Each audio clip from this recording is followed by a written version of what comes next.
The Lost Little Bears. Once upon a time, there were 3 little bears. Their names were Billy, Jacob, and Summer. They live in the forest next to a beautiful stream where they swam, played, and laughed every day. There was nothing they loved more than running around their big yard and playing carefree. Jacob and Summer loved to go to the edge of the forest beside their home and pick berries and nuts. Sometimes they would even get lucky and find a hive full of honey. Billy was the oldest, and it fell to him to take care of his brother and sister.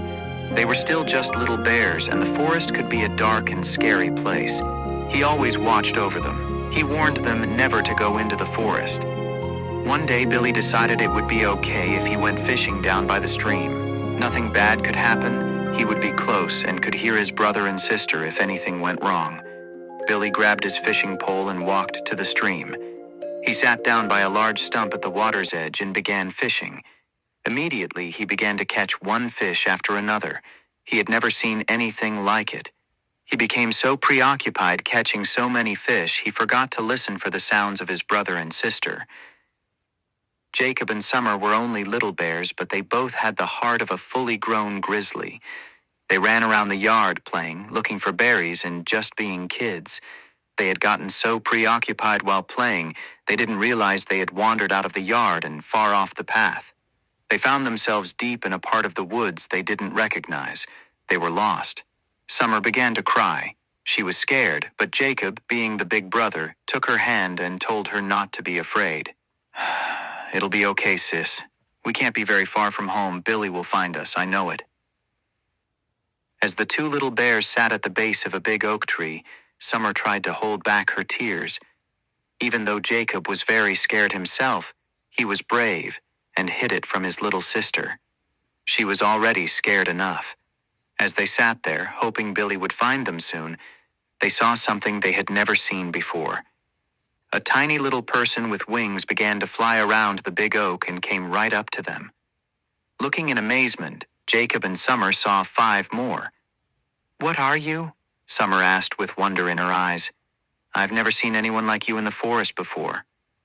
"We're fairies," said one of the tiny creatures. "We live in the forest just like you. We saw you were lost and we wanted to tell you that everything will be okay. We wouldn't let anything happen to little bears." Hearing this, Jacob and Summer let out a sigh of relief. They weren't scared anymore and could relax for the first time since they realized they were lost. After a very successful day of fishing, Billy packed his pole and all the fish he had caught. He then headed home. When he got to the house, he called for his little brother and sister. "Jacob, Summer, where are you?" he yelled. When he didn't hear a reply, his heart sank. A jolt of fear shot through his body. He searched everywhere he could think of. Under the stairs, behind the furniture, all the places the little bears would hide and play. They were nowhere to be found. He stopped, took a deep breath, and rationally thought of all the places they could be. He eliminated possibilities one by one, until he concluded they must have wandered into the forest while playing. The forest was a dangerous place, and he was very worried.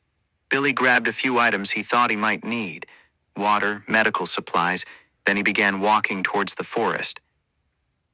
Meanwhile, the fairies had been helping Jacob and Summer find berries and nuts to eat. They played games, laughed, and sang until the little bears forgot all about their worries. Billy had been searching everywhere for them. He breathed a sigh of relief when he heard their laughter in the direction of the big oak tree. He followed the sound of their laughter and found them playing safely on the ground without a care in the world. "There you are," he exclaimed. "I've been terribly worried about you. I've been trying to find you for hours. I'm so glad you're okay," he said in a gentle voice. "Just please don't wander off into the forest again. It's not safe. Now let's go home." "But what about our friends?" Jacob and Summer asked. "Who are you talking about?" Billy said, "There's no one else here in the woods. It's just us." Fairies are very elusive and perceptive creatures. As soon as they saw Billy, they slipped away unseen and hid in the forest. Summer tried to explain. "They said they were fairies. They helped us find berries to eat and we were playing together before you came and found us." Billy laughed and said in a tone of disbelief, "You guys have a great imagination. They probably had to go home before it gets dark. That's what we should do too. We don't want to be here after dark." "It's true," Jacob and Summer insisted. As they walked home, Jacob and Summer began telling Billy everything that had happened. All about the fairies and everything about their adventure. After they returned home, Jacob and Summer would watch out their window, hoping that the fairies would come to play with them. Then, on a beautiful summer day, the little bears looked out their window and saw the fairies flying across the yard. They had come to see their new friends. It turns out the fairies had so much fun before, they wanted to come and play some more. The fairies and the little bears quickly became best friends, and every day after that, they would play, sing, and dance. Billy, of course, was stunned. He was in complete disbelief at the sight of the fairies. He had never seen such amazing creatures before. Now, however, Billy knew it wasn't just Jacob and Summer's wild imaginations that had fooled them. They had been telling the truth all along. And from that day on, they all lived happily ever after. The end.